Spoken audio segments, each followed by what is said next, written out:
Quarta corsa, premio Santo Stefano, una condizionata per cavalli anziani di discreta categoria.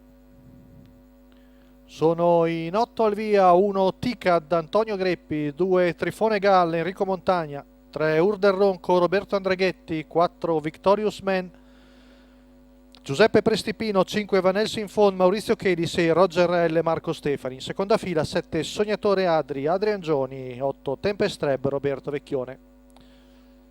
Intanto è iniziata una leggera pioggerellina all'Arcoveggio. Vediamo già discosta Roger L, probabilmente non parteciperà al lancio.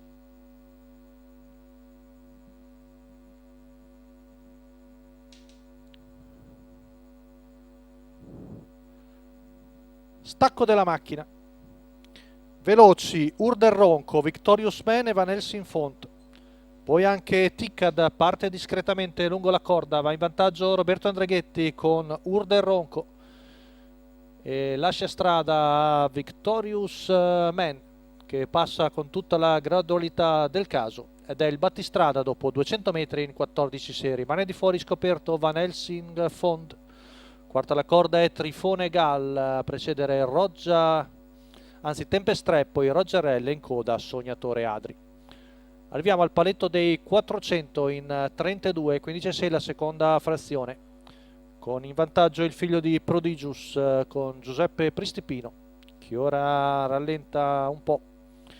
All'esterno Van Helsing Font, mentre la via del largo è presa anche da Roberto Vecchione con Tempest Treb. 46 tra i primi 600 metri.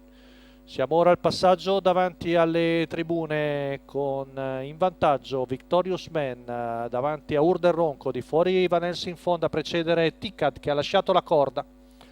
Quindi è il 2 di Trifone Gall che cerca di avanzare all'interno, coperto all'esterno da Tempest Treb. Il giro in 1-1-1 con Victorious Man, sempre battistrada, ora arriva al chilometro passato in 1.15.9, all'esterno ancora tonico Van Helsing Font, Urder Ronco alla corda, poi di fuori Ticad, retta di là, ancora in spinta da parte di Victorious Man, la frazione è passata in 14.2 addirittura, poi sempre lì Urder Ronco seconda la corda apparecchiato da Van Helsing Font, mentre Antonio Greppi si lancia in terza ruota con Ticad. Siamo a poco più di 200 metri dalla conclusione.